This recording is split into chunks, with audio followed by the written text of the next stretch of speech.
यादव पिछले 3-4 साल से देश भर में घूम घूम करके जिस प्रकार से मुखर होकर के इस देश के मनुवादी सिस्टम पर प्रहार कर रहे थे, उस देश के अंदर कहीं ना कहीं वो जो है SC ST OBC की मुखर आवाज़ बन गए थे। कहीं ना कहीं वो इस देश में संविधान की बात कर रहे थे, समता, मैत्री, करुणा की बात कर रहे थे, और यही बात इस देश के मनुवादियों को, गैर बराबरी, असमानता वाले लोगों को खटक रही थी। शिक्षा मंत्री बनेगा और शिक्षा मंत्री बनने के बाद में फिर इन्हीं लोगों से हिसाब मांगेगा कि बताओ कैसे जो है प्रमोशन और कैसे डिमोशन और कैसे नए 14 साल पढ़ाने के बाद में लोगों को बाहर निकाला जाता है और किस आधार पर लोगों को आप चयनित यहाँ पर कर। 14 साल से पढ़ा बहुत अच्छा रहे थे, उसके बावजूद भी मेरिट उनकी बहुत अच्छी, 21.5 साल की उम्र में प्रोफेसर लग गए थे, तो क्या कमी थी? उसके बावजूद भी उस आदमी को तो क्या, या ये कहें कि लक्ष्मण यादव की जो पृष्ठभूमि है वो संघ से मैच नहीं करती है, RSS से मैच नहीं करती है, वो संघ की शाखा में नहीं जाते हैं, तो OBC SC के तो प्रोफेसर पहले से थे। अभी भी लगभग 2000 SC ST के प्रोफेसर दिल्ली यूनिवर्सिटी में, अभी 1200-1300 OBC के अब पहली बार आने लगे थे, और जैसे ही आने लगे तो वैसे ही उनको निकालने का रास्ता बना लिया।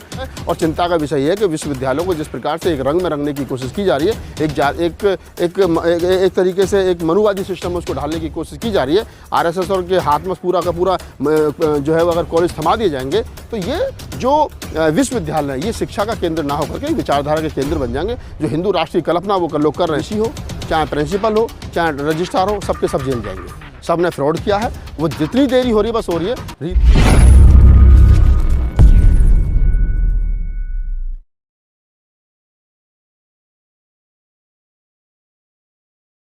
सर, प्रोफेसर लक्ष्मण यादव को निकाल दिया गया है। 14 साल तक उन्होंने पढ़ाया है एडोक पर ठेके पर, लेकिन उन्हें 6 दिसंबर को निकाल दिया गया और कहा गया कि उनकी जगह नई नियुक्ति हो गई है। कैसे देख रहे हो उसको? देखिए, 6 दिसंबर वैसे भी इस देश के बहुजन समाज के लिए दुख का दिन है।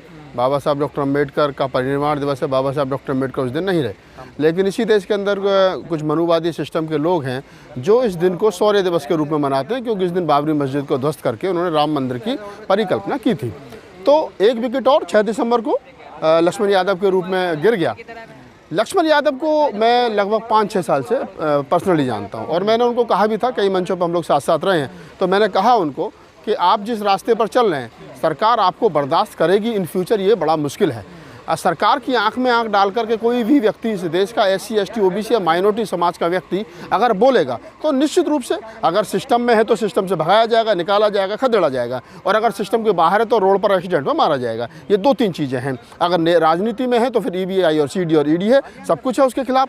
आप समझिए वर्तमान समय में जो जिस विचारधारा से संबंधित लोग इस देश पर रूल कर रहे हैं, जो राज कर रहे हैं, वो चाहे राज्य की सरकारें हों, चाहे केंद्र की सरकार है, चाहे सारे संसाधनों पर जिनका कब्जा हो, वो बिल्कुल नहीं चाहते कि वर्तमान समय में इस देश के अंदर फूले अम्बेडकरी विचार पर कोई अपने विचार रखे या उस बात को आगे बढ़ाए। लेकिन लक्ष्मण यादव पिछले 3-4 साल से देश भर में घूम घूम करके जिस प्रकार से मुखर होकर के इस देश के मनुवादी सिस्टम पर प्रहार कर रहे थे, उस देश के अंदर कहीं ना कहीं वो जो है SC ST OBC की मुखर आवाज़ बन गए थे। कहीं ना कहीं वो इस देश में संविधान की बात कर रहे थे, समता, मैत्री, करुणा की बात कर रहे थे, और यही बात इस देश के मनुवादियों को, गैर बराबरी, असमानता वाले लोगों को खटक रही थी। हमें मालूम था कि लक्ष्मण यादव जो है वो बहुत जल्दी किसी न किसी कारणवश निकाले जाएंगे, लेकिन दुख का विषय ये है कि आज बहुजन समाज में के तमाम जो 85% बहुजन समाज है उसके खून में जिस प्रकार का उबाल होना चाहिए था लक्ष्मण यादव के को निकाले जाने के बाद में, वो समाज में नहीं दिख रहा। ये दुख है। मैं तमाम बहुजन समाज के लोगों से यही अपील कर रहा हूँ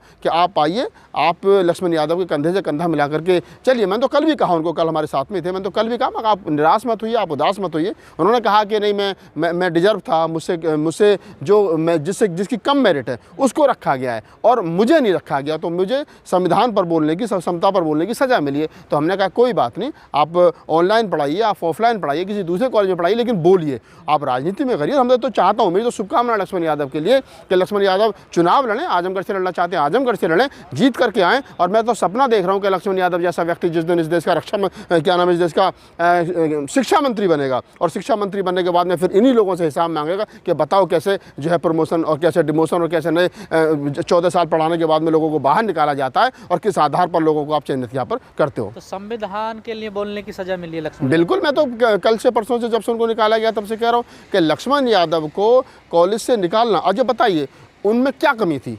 14 साल से पढ़ा रहे थे, किसी 14-15 मिनट का जो उनका इंटरव्यू हुआ है, वो 14-15 या 20 मिनट के इंटरव्यू में ऐसा क्या था? इंटरव्यू उनका बहुत अच्छा, 14 साल से पढ़ा बहुत अच्छा रहे थे, उसके बावजूद भी मेरिट उनकी बहुत अच्छी, 21.5 साल की उम्र में प्रोफेसर लग गए थे। तो क्या कमी थी? उसके बावजूद भी उस आदमी को तो क्या, या ये कहें कि लक्ष्मण यादव की जो पृष्ठभूमि है वो संघ से मैच नहीं करती है, आरएसएस से मैच नहीं करती है, वो संघ की शाखा में नहीं जाते हैं। तो ये जो बातें हैं, ये कहीं ना कहीं उन लोगों को विश्वविद्यालयों में लाया जा रहा है जो लोग संघ के विचार से सहमत हैं, जो लोग संघ के शाखाओं में जाते हैं। और देखिए, विश्वविद्यालय का मतलब है विश्व की संस्कृति।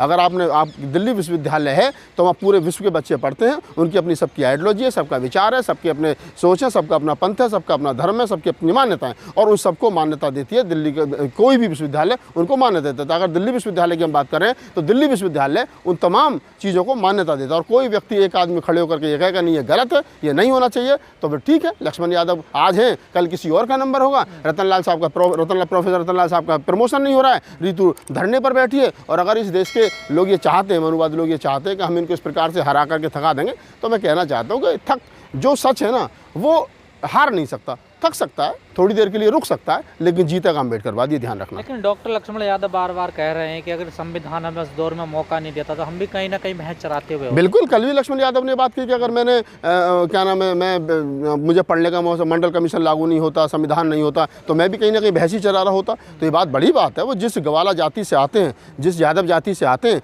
यादव जाति का मूलत काम भैंस चराना और दूध बेचना रहा है। और पूर्वांचल में जिस प्रकार से यादव जाति का जाति के नाम पर शोषण हुआ है, और जिस प्रकार से पूर्वांचल के यादवों ने बाबा साहब डॉक्टर अम्बेडकर की विचारधारा को अपना करके उन्होंने तरक्की की है, चाहे वो लक्ष्मण यादव हो, सुनील यादव हो, रामोतार यादव हो, चंद्रभूषण यादव हो, तमाम जो यादव शक्ति पत्रिका से लोग जुड़े हैं, अचल सिद्धार्थ यादव हो, वो तमाम लोग ललित सिंह यादव को पढ़ करके जो आगे बढ़े, बाबा साहब डॉक्टर अम्बेडकर को जो अपना वंशज मानते हैं और जो उनकी वैचारिकी को आगे बढ़ा रहे हैं। तो वो जो कल लक्ष्मण यादव ने कहा कि अगर बाबा साहब ने संविधान में हम सबके लिए अधिकार नहीं दिए और मंडल कमीशन मानव साहब काशीराम के करकमलों से जो है लागू नहीं हुआ था देश के अंदर, उनके आंदोलन से लागू नहीं होता, तो आज लक्ष्मण यादव जैसे और तमाम जो लोग हैं वो नहीं आ पाते देश के अंदर, देश की यूनिवर्सिटियों में नहीं आ पाते। तो ये सच्चाई है। लक्ष्मण यादव कह रहे हैं ये पहली पीढ़ी है हमारी जो यहाँ तक।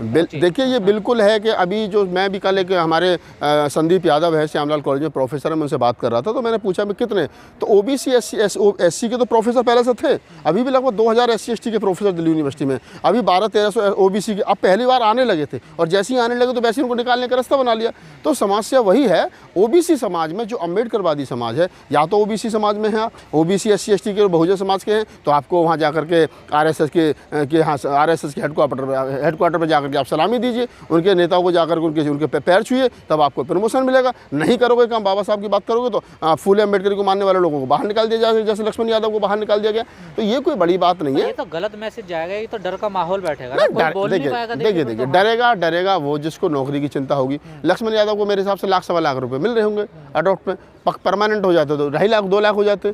सवाल 2 या 3 या लाख रुपए का नहीं है, सवाल यह है कि उनके साथ जो हुआ वो गलत हुआ, देश के अंदर जिस तरीके से चल रहा है। और चिंता का विषय है कि विश्वविद्यालयों को जिस प्रकार से एक रंग में रंगने की कोशिश की जा रही है, एक तरीके से एक मनुवादी सिस्टम में उसको ढालने की कोशिश की जा रही है। आरएसएस और के हाथ में पूरा का पूरा जो है अगर कॉलेज थमा दिए जाएंगे तो ये जो विश्वविद्यालय है ये शिक्षा का केंद्र ना होकर के विचारधारा के केंद्र बन जाएंगे। जो हिंदू राष्ट्रीय कल्पना वो लोग कर रहे हैं। अगर आज आप देखिए कि दिल्ली विश्वविद्यालय में आरएसएस की शाखा लग रही है, वहाँ गौशालाएँ खुल रही हैं, तो वहाँ पर ये विश्वविद्यालय इसलिए थोड़ी बना था 100 साल पहले कि यहाँ गौशालाएँ बनाई जाएंगी, यहाँ आरएसएस की शाखा लगाई जाएंगी, यहाँ जय श्री राम के नारे लगेंगे। अरे ये इसलिए बनाया था कि अगर यहाँ अमेरिका, जापान, थाईलैंड के बच्चे भी पढ़ने के लिए आएँ तो विदेश से यहाँ से पढ़ने के बाद में जब वो अपने देश में जाएँ तो कहें कि जो भारत की दिल्ली विश्वविद्यालय वो टॉप का विश्वविद्यालय और वहाँ पर शिक्षा संस्थान बहुत अच्छे हैं। पर आप गलत के खिलाफ बोलेगा कौन? अब तो कोई मुंह नहीं खोलेगा। देखें नहीं, ऐसा नहीं है। देखिए रीतू वाले मामले में जितना मैं मामले को समझ रहा हूँ, रीतू वाले मामले में चाहे तो वीसी हो,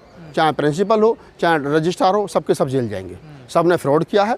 वो जितनी देरी हो रही है बस हो रही है। रीतू पूरी हिम्मत के साथ बैठी है, बाबा साहब की बेटी। मेरी शुभकामना रीतू के साथ हैं, मेरी शुभकामना लक्ष्मण यादव के साथ हैं, जो दोनों मुझसे छोटे हैं, मेरे छोटे बहन भाई हैं। मैं हमेशा कहता हूँ तमाम लोगों से कि आप डरिए मत। आप परेशान हो सकते हो थोड़ी देर के लिए, लेकिन हार नहीं सकते। इस देश के अंदर अम्बेडकरवाद इतना कमज़ोर नहीं है कि उसको मनुवाद हरा दे।